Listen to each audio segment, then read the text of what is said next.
Love that attitude.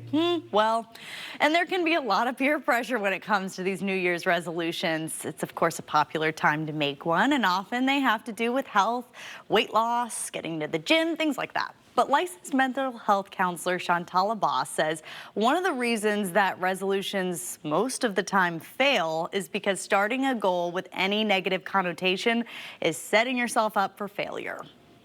Resolutions, it's a very specific time period where everybody is kind of pressured to make a resolution. I think resolutions have to be very specific to an individual. When we make a change in our life, it has to be because we are passionate about it, we are motivated, we see a need, and we find meaning in that. We won't make a change until we really want to. So if we're making a change or setting a resolution because it's the beginning of the year, everyone's doing it, this is what's common, then it's going to fail. And like there's a lot of hype with the gyms or weight loss or all these things that they're promoting or pushing, and you start to feel guilty. If I don't do this or if I don't do that, I'm going to be not good enough. And whenever we start something or we start a goal based on guilt or feeling like we're not good enough, we always fail because we start out in a negative way.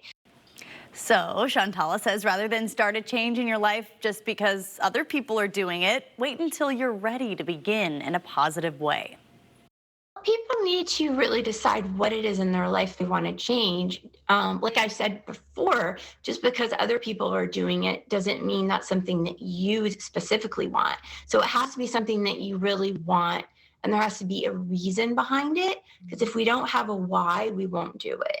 So first, you got to have your why, and then you have to set your small, reasonable goals that are achievable. Like I said earlier, like if you want to stop eating so many sweets, okay, well, let's cut back and eat chocolate twice a week instead of every day, 3 times a day.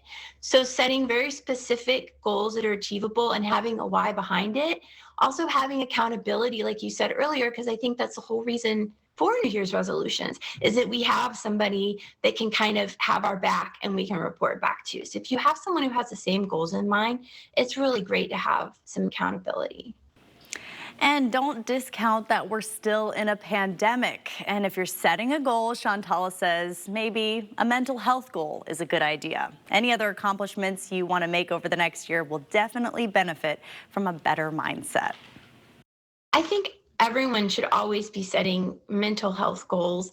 I think it really, one of the big ones that we struggle with as a society is, you used the word earlier, mindfulness or being present. We're very focused, that's the American dream of success moving forward. What's the next goal? What's the next thing? How do we get better? But as we do that, our life passes by and we miss moments. So every day learning to be present and learning to embrace the beauty around us is a really important goal. And if you did set a resolution and you're doing well, keep it up. We're not trying to be negative. We're happy that you're doing it, so stay positive. If results start to slow down too, set yourself little milestones to reach to stay motivated on the way to that bigger goal. We believe in you. You can do it. I'll send it back to the ladies at the desk. Kirsten, thank you. Let's take a live look outside.